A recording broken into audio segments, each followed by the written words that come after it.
Hello everyone and welcome to my channel. Today I'm going to be showing you a few tricks for creating watercolor style paintings using the base brushes that come with Procreate. So let's get started.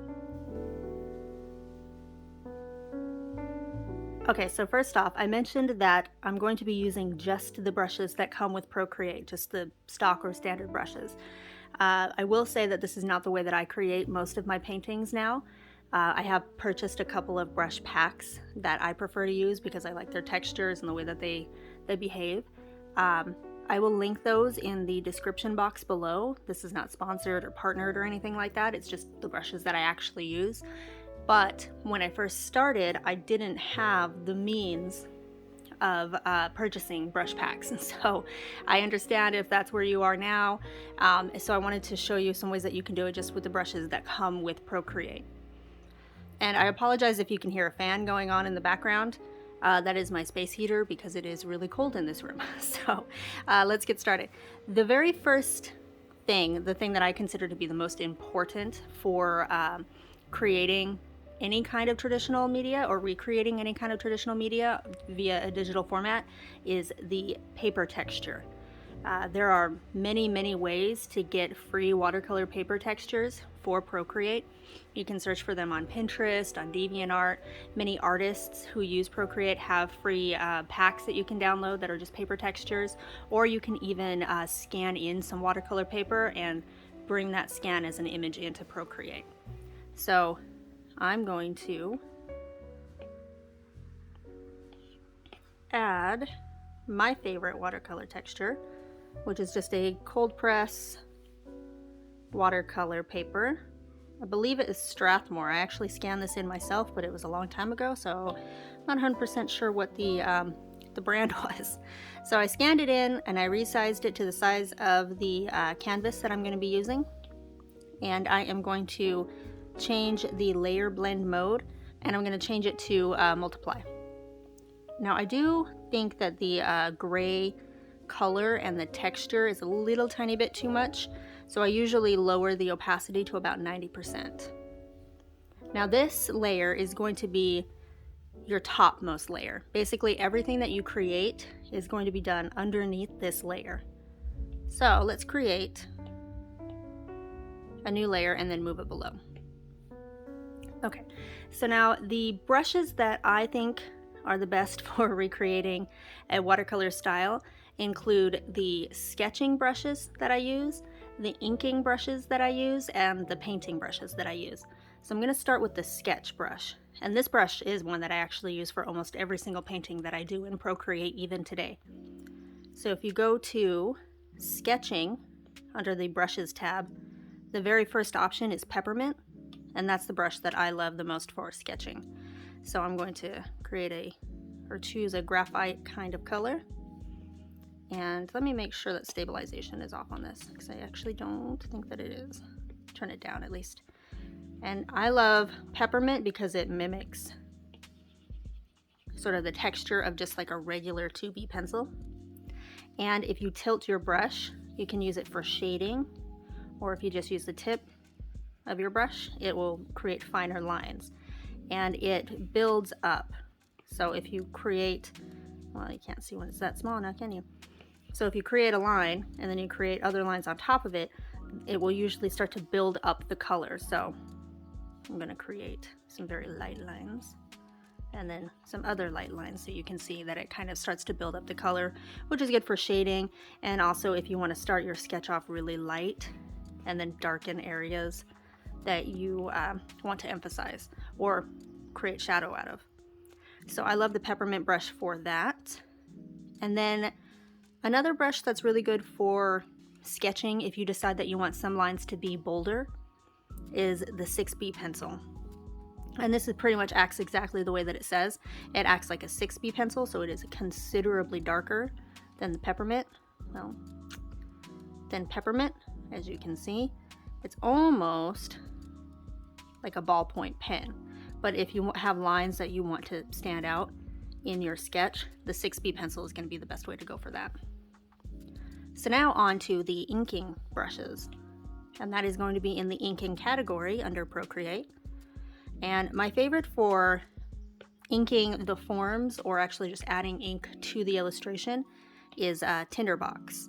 And you'll see that Tinderbox is not a solid, well, maybe you'll see, is not a solid line. It has a little bit of texture built into it, and when you set this to a multiply or linear burn mode, it will start to show the colors that are underneath a little bit, and that adds for a lot of interest and sort of a natural media feel. I also love that it has really great pressure sensitivity, so you can create thin and thick lines all in one swoop, and that creates really great line variance interest in your pieces. So that's the one that I use the most for outlining. And then the one that I use the most for highlights is Syrup. This one acts more like a gel pen. It's much smoother.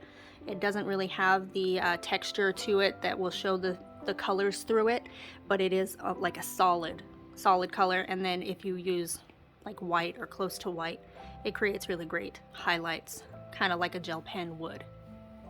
So those are the two inking brushes that I use the most in the standard Procreate brushes. Now on to the actual painting. So let's get rid of that layer that I just made a mess out of. And let's choose a brush. So we're gonna move on to the drawing category.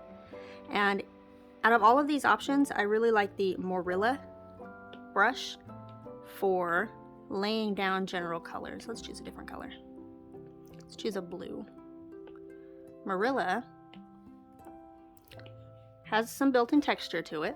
It also has pressure sensitivity that affects the opacity of it, which means that if you press really lightly, you're gonna get a really light wash of color, but if you press dark, you're gonna get a really dark like lay of color.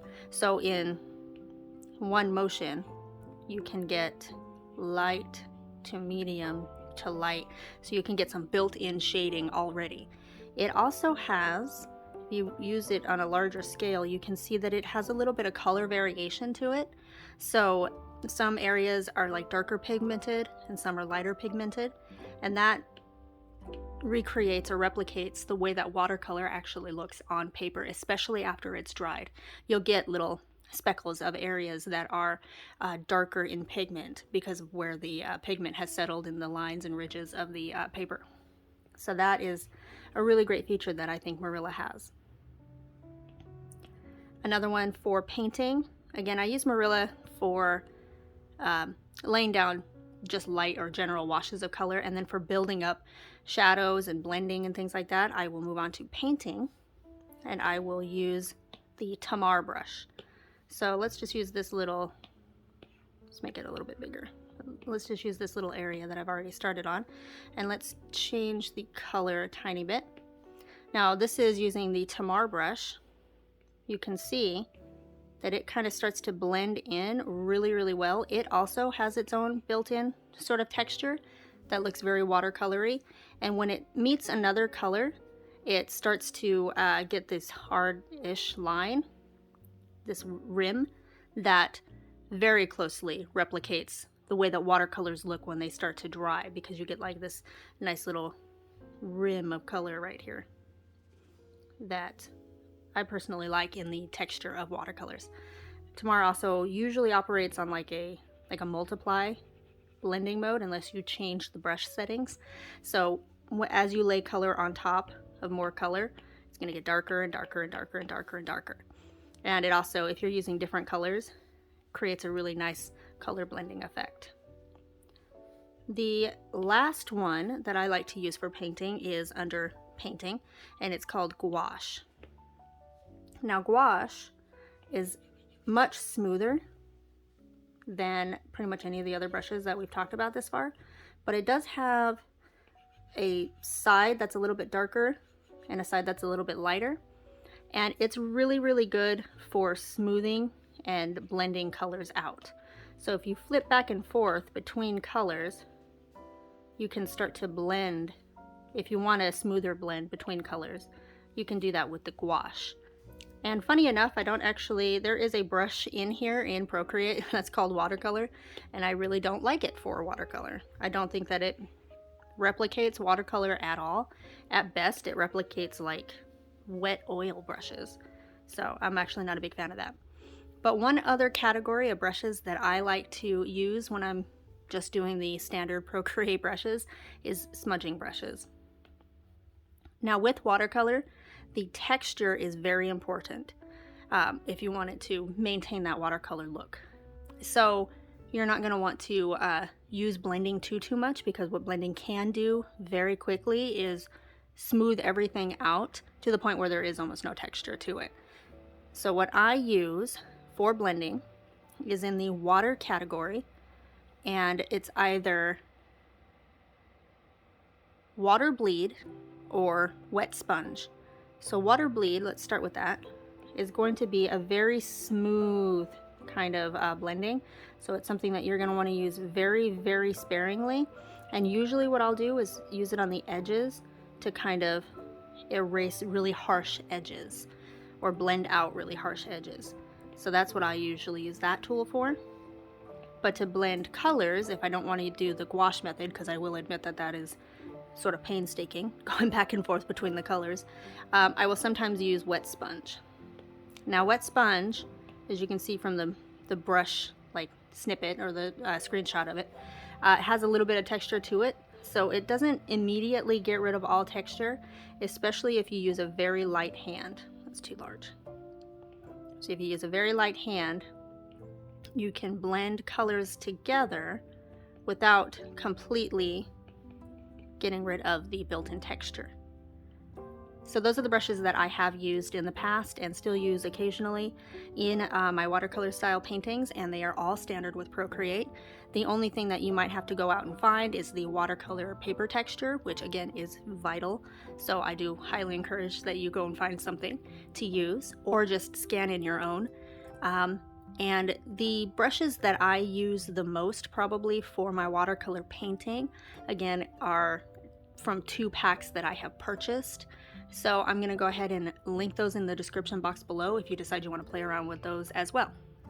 And in the next tutorial style video, which I believe is going to be up next week, I'm actually going to paint a picture and show you how I use these particular tools to blend, add shading, build color, and create an actual full painting with just Procreate standard brushes.